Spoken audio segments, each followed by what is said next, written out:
l'artiste des avocats tey bu ñu ko invité dina war a waxtaan ak moom ci li nga xam ne daf ko def ñu benn film Bara dafa réalisé benn film bi nga xam ne ci Joe Wakam la te Joe Wakam tamit dafa xam ne ko Sénégal ci wàllu aar muy boobu nga xam ne nag Bara def na ko moo koy dugal ci ay yenn festival yi wan nañ ko fii ci New Jersey tamit am na yeneen béréb yi nga xam ne wan nañ ko fii New York Bara na nga def. maa ngi fi sant di sant bu baax loolu. ci sa tur ak sa sant.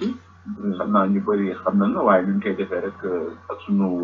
invité yi danañ di wax danañ li ñaan tuuti ñu wax ñoom ñooy kan maanaam présenté wu. jërëjëf Ibou maa ngi leen di nuyu ci delloo bi ak sant yi di bëgg trop di seen liggéey liggéey bi ngeen di jëmee ci diaspora bi jëmale ko ci askanu Sénégal yëpp liggéey bu am solo la moo tax saa yu leen ma woowee damay sawar trop wéyale ndax liggéey bi ñoo ko bokk. man nag présenté wu ma day gudd voilà waa Dakar laa juddoo ma ko Dakar Plateau jàngee université de Dakar voilà am na sama diplôme droit après ma def sama stage avocat bu ñuy wax maître Doudou Ndoye laa defee stage avocat après nag pratiqué naa foofu après ñëw na am fii aussi cour d'appel bi kii ba licencié ba fii comme legal consultant comme ça ma mën a liggéey fii aussi comme avocat quoi ci wàllu New York State Bar bon ci sama liggéey nag man fii amoon na fi ay groupe avocat yi ma doon liggéeyee ñi nga xam ne dañuy spécialisé ci art ñoom la ñu tuddee le Art Law Committee of the New York of the Association of the Bar of the City of New York benn groupe bu trentaine d'avocats yooyu la ñi nga xam ne dañuy taxawu artistes yi galeries yi musées yi xarañ trop daal ci wàllu droit bu ñu juuf ci bu art di juuf parce que art aussi rek li ñuy rafetal ak décoration art dafa am puisque dafa mën am valeur économique ak sociale ak culturelle bu am solo day jur ay problème yi yoon nga xam ne nag am na ay avocat fii ci gëstu ba suñu groupe boobu ñuy woon ay avocat fii ci New York danoon nañu ba fund benn livre collectif bi nga xam ne dañ ko tuddee estate planning for visual artists maanaam yan jumtukaay daal ak yan disposition lay artiste war di jël ci dundal comme ça bu jógee àdduna liggéeyam ba prospéré waaw dafa am ay maanaam yan organisation ak yan daal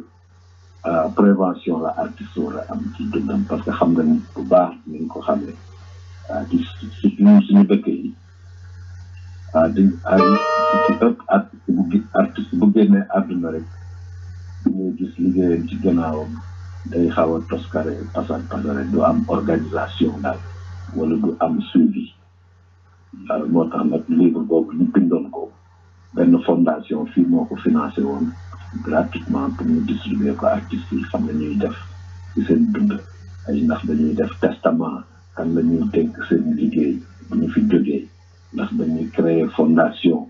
nga xam ne bu ñu fi jógee kooku mooy continuer seen liggéey ay conseil daal yi ñuy jox artistes yi donc muy liggéey bu am solo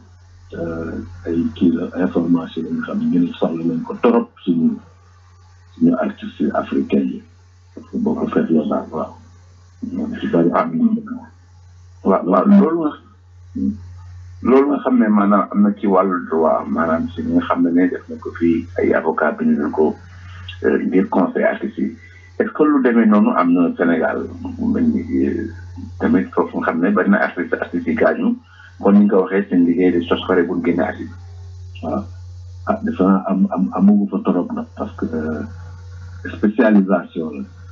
boo seetloo Sénégal boo dafa xaw a compliqué man par exemple mos naa dem Sénégal ma dajeeg ancien directeur école des arts présenté wu ne ko gis nga man ci Amérique dañ may woo ci ay jàngalekaay ay université ñuy wax may waxtaan ak ay étudiants ci affaire du droit man daal bëggoon naa seen école des arts bi fekkee ne nangu ngeen jàngal artistes yi parce que école des arts yaakaar naa ni ñiy génn war nañ leen jox ay notion lan mooy contrat parce que art aussi business la te dañ leen di nax tout le temps rek di leen abuser ma ni ko léegi man day volontaire naa pour ñëw créer leen benn module fii pour nga koy jàngal étudiants yi mu ne ma loolu day intéressé na ma trop jox ma sa numéro jox ma sa kii xam nga yooyu après te la ni ka ngeen di ko dégg quoi waaw tu vois donc je pense que yooyu ay même université xam nga ba foog ñuy jàngale yooyu ay notion propriété intellectuelle surtout que Sénégal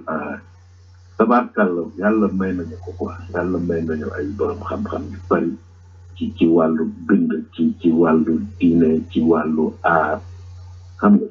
li nga xam ni ñun ñoo ko war a sàmm ak ci ay loi ci ay jàngal xale yi formation yooyu sori nañ ci nag parce que boo seetloo Sénégal boo xaw ma fa avocat yu bari daal yi nga xam ni dinañ spécialisé wu xam nga ci affaire business musique ci nekk ay industrie la musique industrie la art plastique industrie la boo dégg industrie nag da ngay dégg contrat nag juriste daf ko war di xool loolu gëm rek signé contrat ndax gis nga chèque loolu aussi day dal suñu artistes yu bari xam nga da nga leen di kii man moo wax la benn exemple ba ma dal ci Biennale Dakar 2006 man dama ci participer woon en tant qu'artiste benn exposition collective ma amoon fa ay œuvre après bés collectionneur bu Banque mondiale ñëw dañuy jënd sama œuvre dañuy def collection Washington ñu ne ma bon expo bi bu paree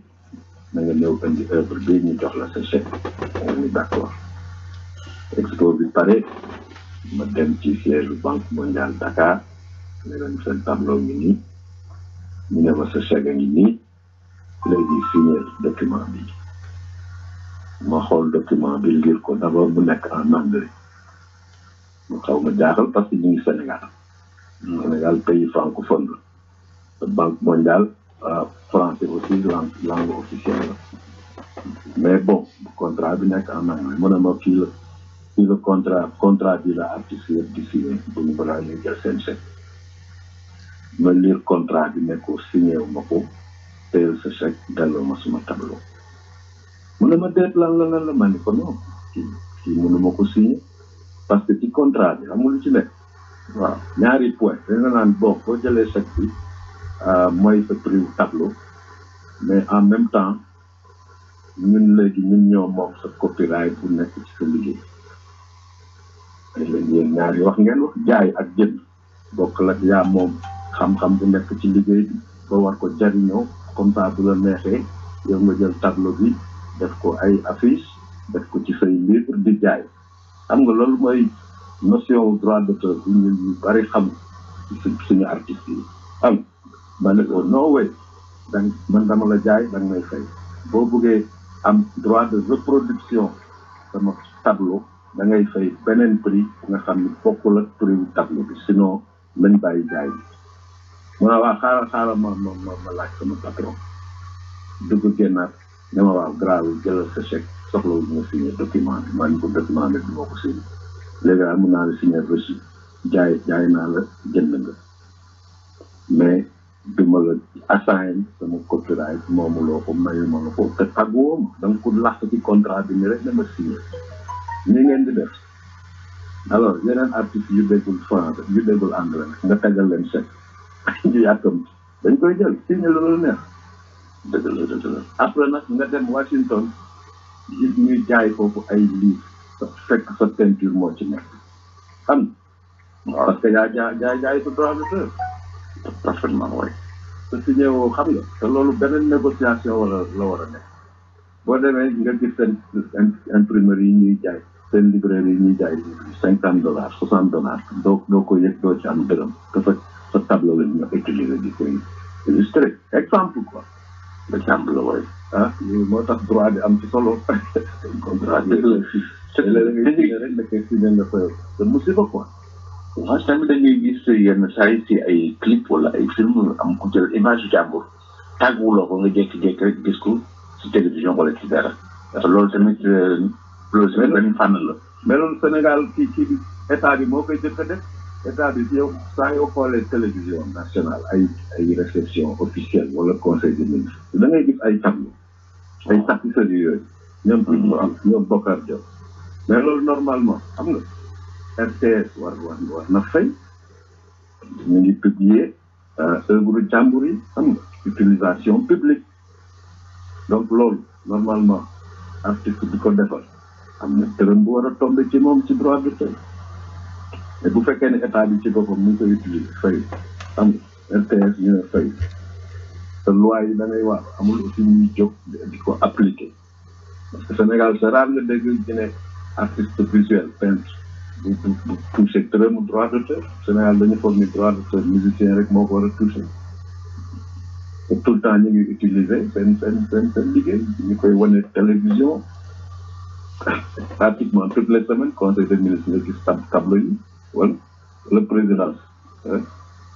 moom la ñuy décorer moom la ñuy kii mais loolu dafa am àq tamit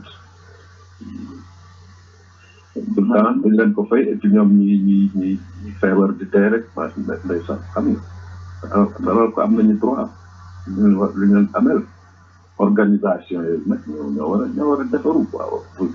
Sénégal quand même depuis ay 1957 xam na am bureau sénégalais des droits d'auteur mais côté art visuel bi daal xaw na tuuti suñu gars yi sonn nañu trop feebar di dee rek amuñu santé am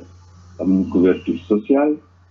voilà te ñu ngi jariñoo seen liggéey di jariñoo seen xam-xam di ciy bàkkoo di ciy tiitaroo art sénégalais culture sénégalais ah alors que les artistes ñu ngi noonu quoi sont pas protégés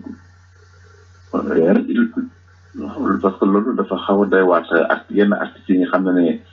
gaañu noonu seen liggéey kenn gisatu ko wala yaa ngi gis seen liggéey mu nekk en France ndax kenn xamul lan moo ko fa yóbbu.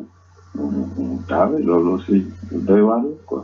moo tax aussi nag pour revenir suñu sujet bi film Zo Wakam bi day poser problème yu bari ci yooyu quoi man dama ko def parce que sama mag la sama xarit la artiste pour man bu ma rek dama ko respecté ci artiste yi gën a mag ci àdduna bi borom xam-xam yi xam nga yàlla def mu nekk ko ma jege ko trop donc suñu am mayoon na ma daal mu nga sañ-sañ bi nga xam ne ba ñu toogee léeg-léeg ba sama kii rek laa yoroon téléphone film bi yëpp smartphone la quoi voilà léeg-léeg ma yore Blackberry léeg-léeg ma yore Samsung léeg-léeg iPhone bi mujj di wax parce que c'est pendant quand même depuis ay 2010 daal laa commencé daal bu ma seetloo ni grand bi souvent on passe des moments intéressants ay waxtaan xam nga te mel na ni daal jar na documenté quoi ça c'est dommage parce que tout le temps da ngay dégg muy wax ay wax yu am solo de sagesse philosophie culture poésie xam nga nga naan mais c'est dommage que lii kenn du ko dégg wax baa ñu naaw nii rek man da ko koy fekkee quoi donc léeg-léeg rek moo koy kii waaw saa yi ma fiyee rek ba ma amee jaxtaan pendant nag des années et des années et des années maa ngi commencé expérience boobu 2010 donc pendant 7 ans saa yu ma amee occasion naan dajeeg moom ma léeg-léeg rek ma filmé jël ay kii daal ba ndeysaan nag ba mu génnee àdduna nag laa commencé waat sax di xoolaat image yooyu parce que dama koy def aw ma woon projet ne damay def film dama doon documenté di jël rek quoi des moments intéressants ay passage affaire di tegaloo nag ba mu génnee àdduna 2017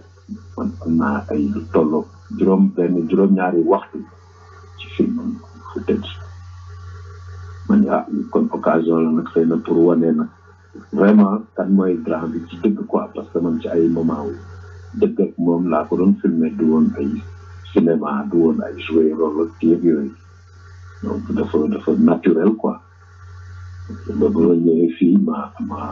liggéey ak benn éditeur bu dëkk fii benn monteur bu tudd Fatos Marista benn immigrant la bu jógee Albanie dëkk New York fii booba jàppale ci montage bi ñu liggéey ci ay weer defe naa bi liggéey nañ ci 4 weer ba mu sotti macha allah ñu def ko documentaire 42 minutes xam nga juróom-ñaari waxtu ma dagg ba mu nekk ñaar ci minutes 42 loolu liggéey montage bi donc mais sotti na bon léegi dugg na mi ngi ci loxo mi ngi ci jaww ji quoi am li koy seetaan voilà film bi moom na bi nga xam ne réalisé nga ko si Joe Wakam film bi nan la tudd film bi ci titre anglais bi If Trees Could Talk mais en fait traduction wolof la ci reçu sax ci footage yi laa déggoon ci waxtaan bi suñu jigéen bu naan tudd ko musi ñu doon waxtaan ak ay artiste diggante moom ak Joe Wakam ak ñoom Zulu Mbaye ko musi naan kii boo leen xamoon kii bu garab yi mënoon a wax garab yi bu fi ne bu mënoon a wax loolu laa traduire If Trees Could Talk mooy bu garab yi mënoon a wax surtout nag garab yooyu nekkoon kër Joe Wakam waaw c'est une forme d'hommage aussi ci garab yooyu nga xam ne ndeysaan dagg nañ leen yooyu yëpp neewut amatul Dakar amatul plateau waaw écosystème bu nekkoon foofu yëpp ndeysaan rasé nañ ko daal donc waaw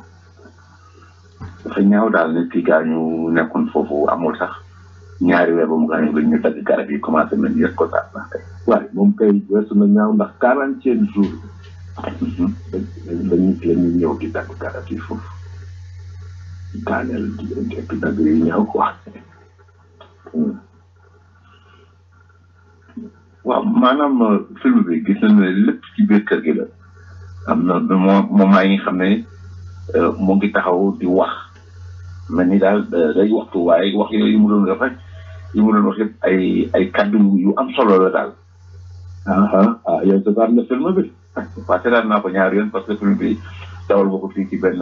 galerie suñu géej gi tamit CD bi tamit finalement si yor naa ko. kon kay yow wax ma yow loo gis ci film bi ndax ma laaj yow yaay laajkat bi naa la laaj yow. non film bi waaw. non film bi seetaan naa ko ñetti yoon parce que damay toog seetaan ko. toogaat tamit seetaan ko parce que pour man dafa mel ni film bi ay film jax la. waaw dafa bari ay jax nga xam ne artiste bu taxaw yenn saa yi mu peinture yenn saa yi mu génn jox tuuti ñëwaat gestu mel ni moom pour nga comprendre ko foo jaar nga prêter attention lu baax a baax ci li muy wax te yow mi nga filmé moment yooyu nga filmé yow sa bopp am na loo yëg loolu nga yëg bu filmé ko nag laa la ko laaj. waaw non film ba histoire compliquée dara rek quoi. comme que Grand Nicaranzo xam naa ko depuis ay plus de 30 ans ñu ngi xamante ñu ngi ànd. il a fallu que ma xaar peut-être xam ko ba pendant 23 ans commencé ko ñeme naan damay filmer leen xam ba nga xam ne moom aussi dootu bu ko déranger ma koy filmer quoi. day c'est devenu naturel def naa loolu mooy intérêt film bi mooy dafa organique quoi dafa kenn du ñu inventé du lu ñu script amul xam nga amul scénario bu ñu bind wala ñi la ñuy def wala ñi la ñuy def kii la rek stylam la xam nga installation la montage la collage la quoi comme ci aar ni moom xam nga moom ku ay ci ku xarañ ci aaru collage la parfaitement oui waaw donc film bi dafa rek dama jéem a rek respecter esprit yam parce que dama ji kii jege naa ko jege bi nga xam sañ naa loolu quoi xam naa ko moom xam nga donc ma ne naka laay dégager ay moment ay profil ay portrait pour ñu gën a xam artiste bi Joe Wakam moom lan la pratique am ni mu demee quoi ak réalité ci biir dëkkam sans cinéma sans xam nga parce que grand bi dafa bari ay aspect tamit léeg-léeg nga ñëw rek mu changé mun nga toog rek ci kër gi gis équipe télévision bu jógee Angleterre wala Allemagne rek nga gis mu changé kanam ko neexee sax bañ a wax ak ñoom gis nga keroog bu ñuy projeté film bi New Jersey waaw après amoon na fa ñaari américains yu ñëw yuy liggéey musée d'art moderne à New York MoMA musée gu gën a rëy ci New York waaw ñoom ne dañu ñëw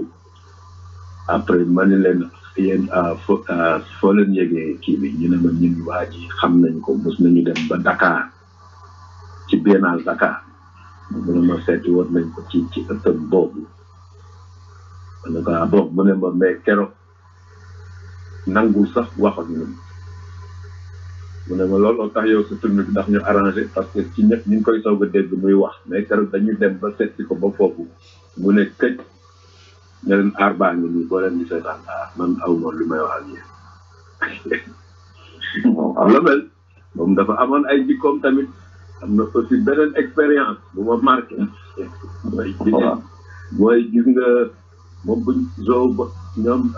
buñ ko war a jëkk a exposé exposition galerie nationale quoi parce que jour moom daawuloon exposé ci galerie moom ci ëttam bi mooy musée ñuy xool xam ne ay affaire jaay ak jënd ak galerie yooyu vraiment nekk ci woon mais yàlla def ba rakkam ak xaritam boo suñu waay Wazir Diop jàpp ci daal pour ñu exposé ko exposition bu mag galerie nationale boobu ci 2010 la Abdoulaye Wade moo doon président léegi ko keroog ci bësu vernissage bu ñu waree ubbi galerie Wakaam ma ne ko il fallait que président day ñëw kon donc foog nga taxaw ñu recevoir ko yooyu mu ne ma gis nga président bu ngay wax Abdoulaye Wade man papaam mooy sama xarit man ci laa xamee turu papa yi Abdoulaye Wade mu ne ma Mor Talla Wade kooku mooy sama xarit Abdoulaye Wade nag aar bi moo ko intéressé mun na dem seetaan man duma dem ci galerie bi du ma soxlaa nag xam na fu may fekke ma ne ko waa journée artiste bu dara doo ñëw taxaw bokk mu ne ma non duma taxaw aar bi moo ko ko indi aar baa ngi bokk moom xam na fu ma dëkk nag moom du ma soxlaa ma xam fu may fekk ñëwul ci galerie bi ce président de la république mu ko woon président mu nga foo nag ay ministres yu bari voilà man Wazir Diop moo ko taxawoon ba nekk ci ginnaaw protocole teewul président bi dugg na yàgg ci galerie bi jënd ay œuvre yu bari ba pare toog ci livre d'or bi toog bind page bu fees dell di rendre hommage au Wakam bindal ko ay bind yu wax yu rafet ci moom waaw donc loolu mooy personnalité grand bi quoi foog nga xam ko donc filmé ko nii yombul waaw yow Bara yow kon am nga secteur yi nga xam ne secteur de temps yi nga xam ne filmé ko Joe Wakam mais est-ce que mën nga wax tuuti yow ba ko doon filmé seen scénario bi nu mu doon demee non man improvisation rek man maay tànku rek wala moom bu tànku man maa koy observer rek xam nga bu ma gisee ni c'est intéressant ba filmer xam nga est-ce que amul ay moment mu ne la est-ce que amul ay moment mu ne la fal pour filmer oui loolu bu caractère gisoo ci film bi am na sax image bu mu waaye bu may coupé sonal nga ma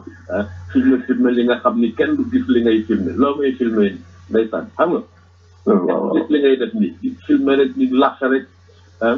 film yu ñàkk njariñ yi ma ne ko doo ko gis de dinaa la filmer xam nga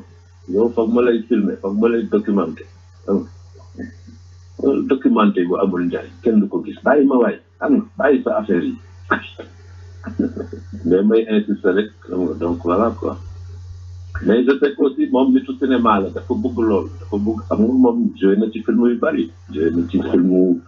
Djibril Diop Mambéty Yéen joué na ci film yu bari daal Irène benn Suisse la ndeysaan benn am na benn cinéaste Suisse bu dëkk Genève bu tudd Irène Lichtenstein moom it def na film ci jour mais bu mu gisee sama film moom ndax ma ni lii yow rek yaa ko mënoon def parce que dafa mel ni autoportrait nga def quoi. c'est-à-dire defuma intrusion dama bàyyi rek nature bi ni mu mel moom ni mu mel prêt sans jouer sans jikko sans kii léeg-léeg du yëg sax que maa ngi koy filmer dañuy toog rek parce que xam nga téléphone yomb na làq daal. waaw caméra xam nga caméra ak yooyu bu amee rek dafay xaw a intimider commencé di jouer. parfaitement. ok installé lumière yi installé kii rek nga gis mu commencé ñàngal yooyu mais bii ak téléphone dañuy toog maag moom ni di waxtaan rek ma téye nii sama kii sama loxo quoi. parfaitement moo tax aussi image yi c'est pas top maa ngi ciy jëlbalu ci ñu koy seetaan parce que bon téléphone laa ko filmé bu équipe bu kii mais téléphone rek moo mënoon def film bu mel nii parce que jour boo ko tegalee équipement rek dafay nekk acteur quoi. te bëggoon mu nekk acteur. voilà xam na bëggoon bu nekk moom li mu mel rek doy na sëkk quoi pour man personnage am moom aar la ci boppam loolu laa bëggoon nga nekk que Jo mooy artiste bu nga xam ne dafa poussé aar moom ci boppam moom mooy aar bi léegi. Ouais. Parce que gis nañ ko li mu doon yëngu ci wàllu performance li mu doon def ci cours bi ay performance la. ñu lay objet yëkkati leen teg leen fële tout ça. mën nañu wax ne si aspect yi nga xam ne ñoo njëkk def performance art. waaw ndax si Sénégal ci la bokk. waaw parce que déjà mu ngi créé laboratoire Agitar ñu ngi ko créé 1974 di la commencé def ay performance ci kër foofu. ah yooyu tàngu Senghor la xam nga. waaw temps yooyu tangu Sénégal démocratie bi demewul noonu liberté d'expression bi demewul noonu benn parti moo am benn journal gouvernemental ci laboratoire bi boobu d'abord c'est le membre Mame Less Dia fa la xalaatee le premier journal indépendant de politicien moom membre fondateur kii la laboratoire Agitar waaw foofu la ci projet bi juddoo mais comme Djibril Diop Mambéty membre fondateur laboratoire Agitar la moom moo jëkk yóbbu film au Sénégalais au festival de Cannes mooy film boobu tudd Yéen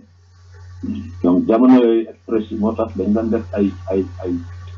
performance yi nga xam ni c'est plus gestuel du bari wax bi du bari ay mouvement la rek yaram bi mooy wax quoi mais sans wax waaw te boo gisee léegi New York ñu ngi célébrer performance 17e édition donc New York performance bi dañu def 17e édition bi performance biennale. Donc ça veut dire que laboratoire Agitar moo jëkk def affaire boobu parce que ñii ngi am 17 ans waaw biennale New York performance mi ngi am 17 ans laboratoire Agitar mi ngi am plus de 40 ans waaw donc mën nañu wax Jo ci précurseur bokk ci affaire performance artiste ak aussi installation parce que boo xool sax performance yi muy def dafa mel ni Europe lañ ko gën a xamee man seetaan naa benn exposition bi nga xam benn performance bi nga xam ne Londres la ko defee mais galerie bi bu mu ko defee Londres dafa fees dell ba ñuy taxaw si mbedd mi taxaw di seetaan ñëwal parce que boobu xam nañu mooy performance art donc international ñooñu tey Sénégal am na lu bari yi nga xam ne am nañ ko foofu mais xëy na faydaluñu ko wala expliqué wuñu ko bu baax wala joxuñu ko cër bu ci war daal ay forme d'art la ay art dafa bari façon xam nga en fait ni genre forme d'art yooyu tamit waroon nañ ko gën a valoriser am ay galeries yi nga xam ne performance rek nañ fay def wala ay lieux yi nga xam ne performance la pour que aaru Sénégal ci wàllu performance ak installation gën a jëm kanam. loolu koy dafa laaj rek benn vision bu élargie quoi. art en général ndax lan mooy rôle culture ci dëkk lan mooy rôle art ci dëkk xam nga ginnaaw dafa bari art dafa bari ay aspect moo tax mu riche c'est à tous les niveaux quoi xam nga yaa ngi fàttaliku temps wu Mitterrand bu mu nekkee président jël ministre de la culture Jacques Lang dafa ni ministère de la culture normalement 44 ministères yëpp daf ci war a am représentation parce que c'est à tous les niveaux les cultures bi interpellées donc des questions patrimoine des questions histoire des questions économie des questions diplomatie yooyu yëpp culture daf ci am yoon parce que dañ koy xalaat organiser ko ministère de la culture loolu la xam nga politique culturelle quoi xalaat ko bu baax nga xool domaine yëpp parce que dafa njariñ la foog ñu xam njariñ bi lan la askan bi ci xale yi éducation mais déjà boo déggee ñu ne université de Dakar bi ñu jàngale histoire de l'art su dee nga wax lu tax war na am diplôme histoire de l'art gis nga fi historien de l'art yi ni ñu leen fonke ñoom ñooy nekk directeur de musée et tout diplôme histoire de l'art ak ñun ñu yàlla mais suñu aada suñu cosaan lu tax di ñu jàngal xale bi ay question la quoi mais y a des solutions nañ ko faydaal rek nañ xam culture comme agriculture la waaw mooy parce que culture agriculture xam nga am lu naan waaw balaa ngay tal culture nga tal lekk mais dafa mel ni nga ni léegi vivre et savoir vivre ñaar yëpp dafa war a xam ne dafa war a am agriculture c'est pour vivre culture mooy savoir vivre loolu ni da ngay jël bii bàyyi bi dafa war a am ci nekk nga jox ko wàllam ko mais dafa ñi suñu dëkk yi ba léegi doole culture dañ koy sàgganal xam nga ministère de la culture day nekk poste bu xaw a yëwu yooyu quoi la dañuy duñu seet toujours kan lañ koy mën a teg loolu xam nga teguñu ko daal poste bu fu mu war a nekk am nga xam ne amoon na solo vraiment comme ni ma la waxee président Mitterrand moom comprendre na lool te gis nga passage moom bu mu def ni grand projet culturel mooy musée du Louvre affaire yooyu loolu lañ koy fàttali ko des passages am foofu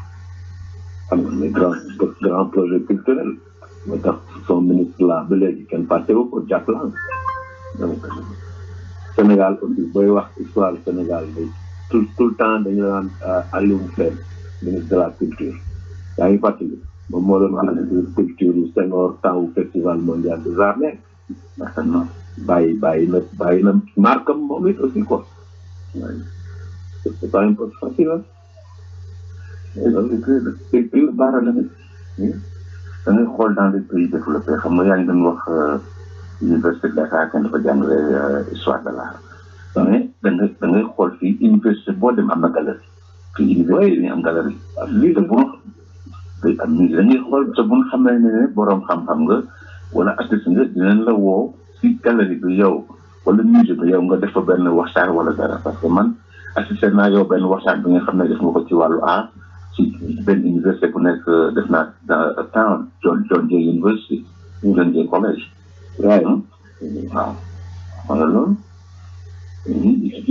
waaw te loolu war na gën a mën a développer ba loolu ngay wax parce que historien d'art yi ñoom ñooy nekk directeur du musée ñoom tamit ñooy nekk ay curateurs parce que ñoom ñooy dugg si atelier artistes yi di xool liggéey yu bees yeeg mouvement forme yu bees yi ak mouvement yu bees yi nga xam ne moo am. non Sénégal tey dañu culture bi boobu dafa désorganisé quoi même les artistes ils sont pas organisés gis nga même si yàlla Ibou Diouf grand peintre bu gaañu moom it ren Ibou Diouf xam nga moom moo defoon affiche festival mondial des arts nègres 1966 moo gagné woon concours bi nekk un grand peintre temps wu négritude ci tàngu Senghor yooyu Ibou bu ma mujjee waxtaan ak moom avant mu gaañ daf ma ni xam nga fii lan moo bloqué suñu culture bon mu ne ma esprit de clan rek moo ñu yàq fii ànd ñu et puis mu naan ne comme est-ce que mën nga gëm ni Sénégal mu toll yëpp ñaari acteurs rek ñoo fi nekk ñoom la ñuy choisir ñooy gagné marché xaw ma ñan la loolu wax na mais Ibou mais tit la loolu xam fii parce que règle du jeu yi doxul quoi xam nga fii rek jël artiste favori voilà en général mooy les politiques yi quoi bon mooy loolu artistes yi tamit ñoom xam nga ay démarche la ay waxtaan ay organisation la comme les artistes yi organisé wu ñu rek avant amoon na ay association des artistes plasticiens xaw ma du Sénégal temps ñoom Alaaji Si ñoom Zulu Mbaye ay de bons activistes à l'époque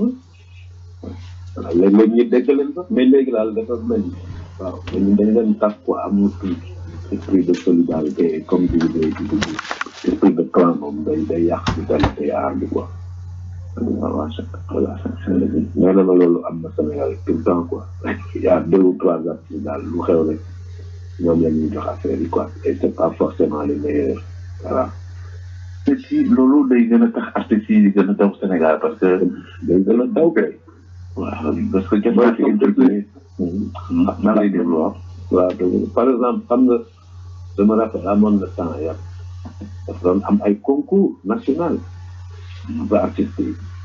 day am projet gis nga monument bu nekk buntu assemblée nationale la waaw boobu fa nekk foofu nga avant beneen monument moo fa nekkoon Demba du pont xaw ma la waaye dañu ne dañ koy changé dañuy lancé concours de sculpture concours national dañ ko lancé ñu naan Babacar Traoré Diop moo ko gagné defar ko benn projet bu rafet ci maquette bi quoi waaw mais maquette bi c'était tellement révolutionnaire bien que moo gagné gars yi fexe nañu ba teguñu ko teg ko leneen donc ce qui est très injuste quoi absolument waaw Babacar Traoré Diop moom moo gagné woon concours bi waaw injustice yooyu nag yàgg na Sénégal parce que aussi mos na fa dal ku mel ni cinéaste bi mel ni Ben Jogaay tey waaw moo fa defoon moom société nationale de cinéma bu ñu defee concours de scénario te dañuy produire film projet Ben Jogaay tey de Thiaroye 44 moo gagné concours bi ñu war ko produire gars yi arrêté ko nommé Ousmane Sembène président conseil d'administration compagnie bi dooke film Ben Jogaay Bay produire le camp de Thiaroye de Ousmane Sembène xam nga loolu ñu bari xamuñu waaw le projet Thiaroye 44 qui a été tué te moo gagné woon concours bi après Ousmane Sembène génne camp de Thiaroye ba ñu def procès man maa doon avocat Ben Jogaay Bay ñu attaqué au tribunal ñu attaqué Société nationale de production cinématographique sur rupture abusive de contrat breach of contrat ñu gagné procès bi ben ñu fay ko xaalis 15 millions yooyu dommage intérêt à l'époque mais n'empêche que moom kil nañ ko quoi camp de Thiaroye film boobu ba léegi kenn defaru ko xaalis bi ñu ko waroon defaree ñu jël xaalis bi jox ko film Ousmane Sembène camp de Thiaroye tam ngandum injustice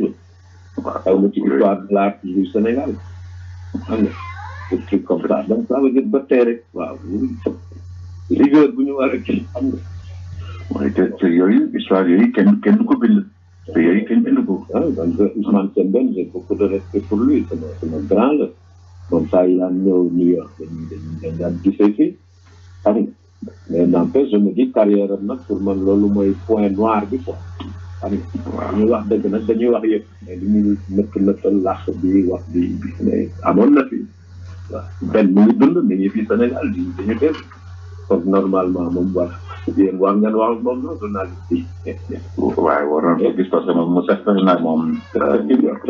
fii mu nekk c'est le doyen du cinéaste sénégalais c'est le plus ancien Ben Jogaay Bay mais ndeysaan moom affaire boobu daf ko capté moom it quoi xam nga parce qu'il était jeune am ngandum projet gars yi daaneel ko son projet là moo gënoon tàng fuuf film beneen film bu gars yi defar am na ñu naan sax xëy na français yi ñoo bañoon film benn bi génn parce que parle d'un vrai massacre à Thiaroye xam nga waaw gars yi mais fexe ba film bi génn après nag ñu ne nañ koy réparé dañuy nommé Ousmane Sembène PCA ou SNPC le SNPC réunir mais bon film benn bi mënul nekk léegi film Sembène la SNPC di Sénégal 1988-89 voilà yeah parce que yooyu dafay rey maanaam aar bi parce que aar normalement benn nit wala ñaari nit mënul nekk représenté aar bu dëkk parce que kooku mënul nekk parce que dinañ xool diversité culturelle bi fa am ak langue yi tout ça benn nit mënul refléter loolu la wala benn genre musique ak diversité musicale boo am Sénégal xam nga ak son yu am foofu façon instrument yu am foofu mais ay gëstu la quoi foog ñu jox ko fayda xam ne lii fayda la parce que waaw suñu aada la suñu histoire la et puis alal la waaw mën na créer ay liggéey mën na créer emploi li nga cinéma rek xool benn film ñaata façon liggéey ngay gis ci benn grand film ay centaine de personnes façon liggéey bu ne mais buñ ko jàngalee léegi ni ñuy def loolu mën nañ ko jàngale benn exposition rek wala ñaata nit a ciy liggéey imprimeur yi fii transport yi fii ñi def encadrage bi ñi jaay peinture bi fii waaw alors moo tax nag ñi xam loolu dañu xam importance culture pour rek neexal artiste bi société bi moo soxla culture John Kennedy daawoon na wax gis nga ni koy xamee boo bëggee xam état wu civilisation d'une société xoolal na muy traité ses artistes Kennedy waxoon na loolu waaw société bu néewal ay artistes rek moom xamul lan mooy civilisation quoi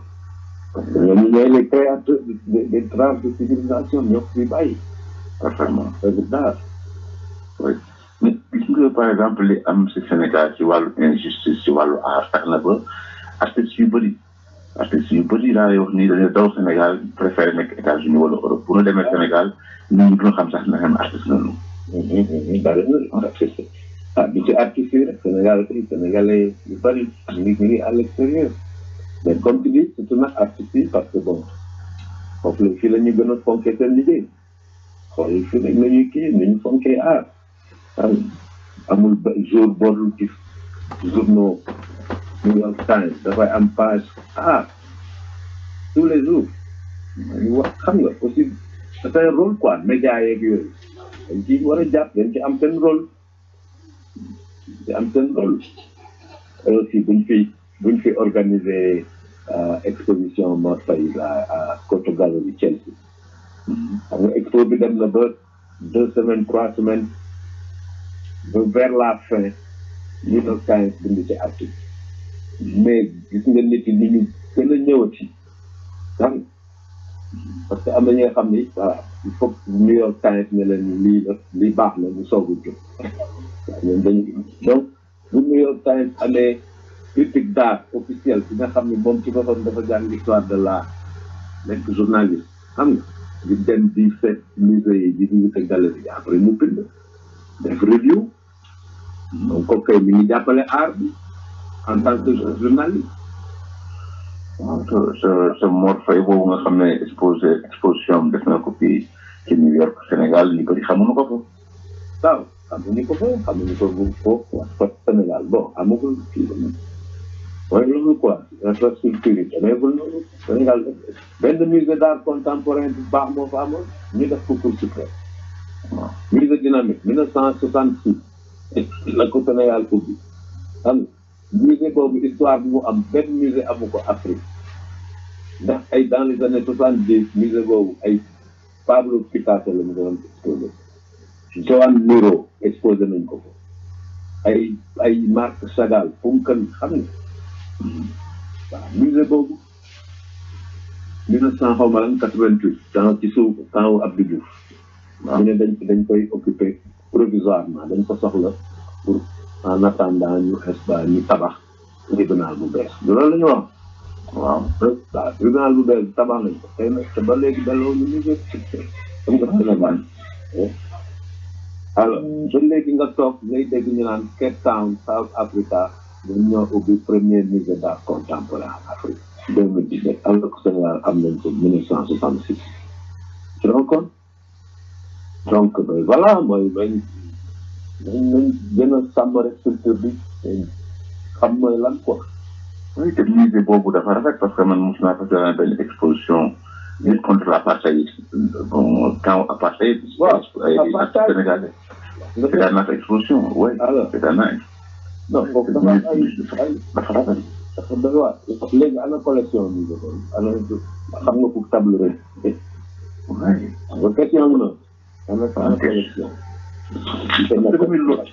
loolu mooy problème Afrique parce que yenn collection yeeg yenn marques yi gars yi dañ koy sàcc di koy jaay musée européen ak américain yi loolu mooy problème bi. lan moo nekkoon musée bi nag kenn man xamut mu ne. collection boobu kenn waxu ci dara. kenn waxu ci dara. man nag en matière de collection pour de l'état man benn kii laa moo ma jaaxal ba léegi. maa ngi koy wër ba léegi ndax parce que dama lire gis nga bu ñu nee festival mondial des arts 1966. waaw André Malraux beneen punkalu ministre de la culture. gis nga histoire France yëpp ñaari ministre de la culture rek la ñuy tudd ba léegi André Malraux Jacques Lang. en plus de 50 ans nga xam ne kon du liggéey bu yomb. André Malraux bu mu ñëwee Sénégal pour représenter France ci festival mondial des arts dafa offrir Sénégal benn tableau de Marc Chagall ne ko kii France moo ko may Sénégal. Marc Chagall ay tableau léegi mi ngi jar ay 10 millions de dollars xam nga 10 millions de dollars xaalis tuuti boo ko defee ci Sénégal dama naan nag waaw mais tableau ana mu Sénégal lañ ko métti mi ngi ci collection Sénégal waaw ana mu mais question yooyu aussi xam nga boo ko posé yoon yéen gëstukat yéen a ko war a seet. parce que patrimoine ana waa direction peut-être patrimoine ñoo ko yore wala je sais pas bu état di may cadeau état fan lañ koy def. parfaitement loolu la bu dee Marc Chagall la nga xam ne peinture la. kooku ay milliards kooku ay milliards la loolu ay milliards la tableau boobu war na génn. war na génn waaye. donc ay voilà ay liggéeyu investigation journaliste d'investigation bon ñoom xëy na ay politique moo leen di intéressé wala détournement yi affaire yooyu c'est bien mais aussi culture bi soxla na aussi ay ñuy investigation yooyu y a des journalistes culturels mais loolu moom am na ci histoire du Sénégal c'est officiel. waaw mais collection musée boobu collection boobu na am nit ñi war nañu wax nit ñi fan la collection bi dugg. am na collection yi fu mu dugg. waaw parce que man li ma xam mooy Sénégal jusqu'à présent amagul fi nga xam ne war nañu mën a conserver ay tableau art de ce fait. fan la da ngay dégg sax léeg-léeg ñu naan la am na benn robe ci benn bureau ñu ngi jël benn tapisserie foog ni sajaada la. waaw ay yi nga xam ne wala ay parties vertes ñoo ko defal yu demee noonu. voilà yooyu voilà. parce que donc dafa war a am politique collection publique collection privée de l'État collection nationale. li nga xam ne ñëpp ko bokk. Marc Chagall boobu yaa xëy jot waroon nañ ko mën a gis fenn boobu ñu leen bokk Sénégal am na ni donc c'est beaucoup oui ak artistes yi nga xam ne artistes étrangers yi nga xam ne jël nañ ay tableau def ko don may ko état bi tableau yi fan la dugg. oui fan la dugg man mii di wax ak yow. man en l'an 2002 ci biennale 2002 xam nga man dama invité woon ay artistes yu jóge fii américain ay New Yorkais la. waaw nga jamono biennale de Dakar dañu ni woon artiste bu dul africain dëkk Afrique du ci bokk. début biennale bi loolu la woon te panafricaine entre africain du continent africain. man ma jóge New York invité ay noirs américains ay jamaïcains ghanéens algériens am ku ci nekk ma ne la da nga may jox 5 œuvres de papier. j'étais 19. may leen nag condition bi leen nag man dama leen di exposé Sénégal wante dama bëgg fin d'expo bi ku nekk may benn œuvre collection Sénégal. ñu dem def expo bu am succès parce que c'était la première fois biennale bi gis ay artistes de la diaspora man maa leen ci boole mais de manière officielle man dama ñëw rek organiser benn expo parallèle ak côté kenn invité wu ma woon bokkuñu woon ci programme bi mais fexe woon naa ba gis sama benn xarit bu am chantier ci benn chantier la bu mujjee nekk hôtel bi programme na lool ñu dem tas ci affaire yi foofu xam nga expo bu guérilla yooyu xam nga 19 toiles par 19 à 5 pièces à part 19 ça fait 105 pièces. 105 pièces fait trois étages. 4 affaires ci mur bi mur yi amul woon sax peinture aw ciment bi noonu. mais expo bi am succès te boo seetloo ci après expo boobu le biennale bi décidé na léegi dañuy invité artistes diaspora yi mais boolewuñu leen ci woon avant donc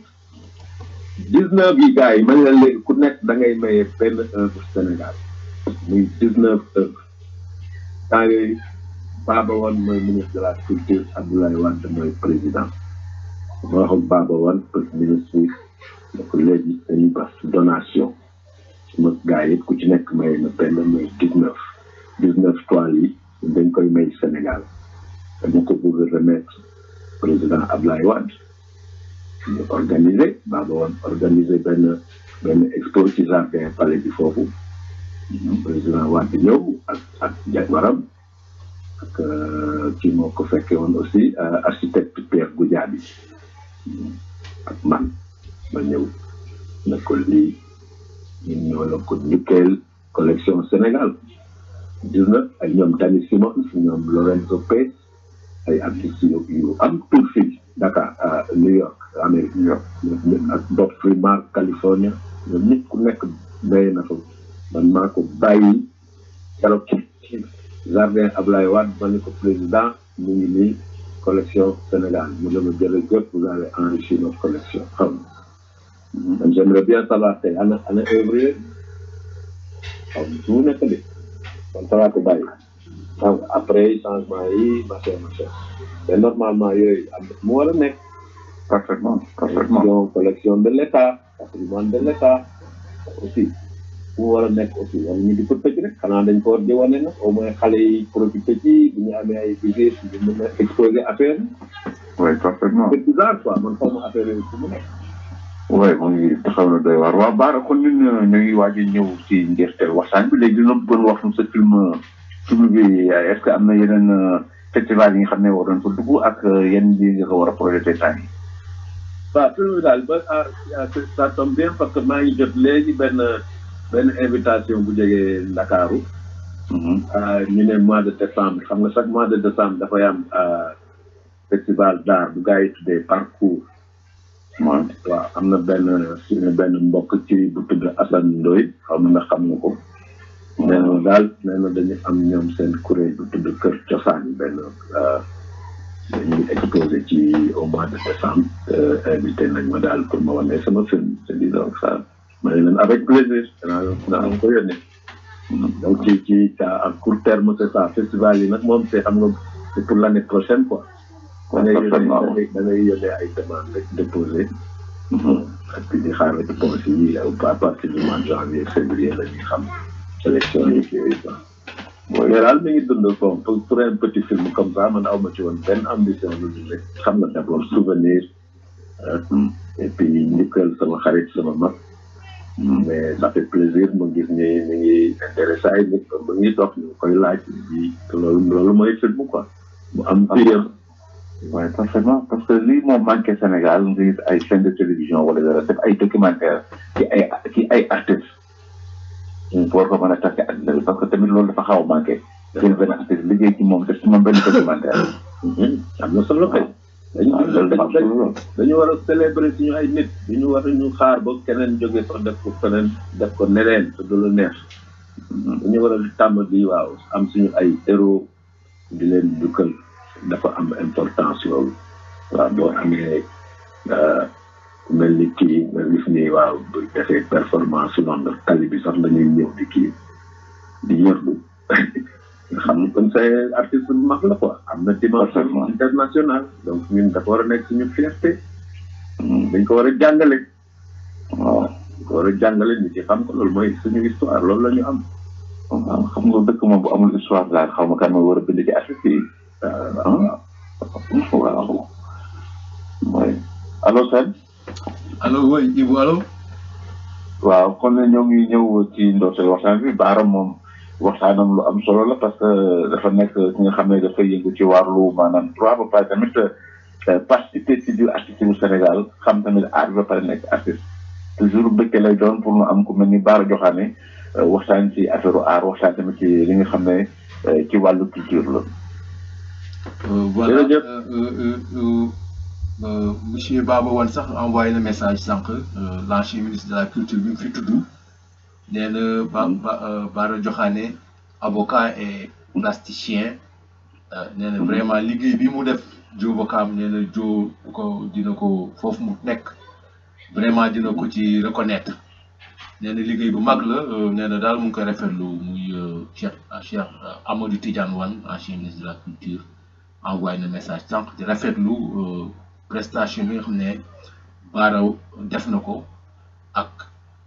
mbir yu am solo yi nga xam wax na ko fii yoo xam ñu bari xamuñu ko woon donc ñu ngi koy rafetlu bu baax daal ak suñu mbokk auditeurs yëpp ñeneen daal Bara bu mu fi gëj daal parce que li mu fi waxtaanee surtout ci affaire camp Thiaroye bi Thiaroye 44 boobu kenn xamu ko woon yooyu yëpp mu wax fii ak vraiment festival des arts nègres ñoom André Marro yooyu yëpp histoire la vraiment li ñu rafetlu nañu bu baax a baax li mu fi wax yëpp. Bara dégg nga loolu. jërëjëf Sène maa ngi leen di gërëm c'est toujours un plaisir ay fa moo ko mënee moom fa la ma woo incha allah maa ngi génn.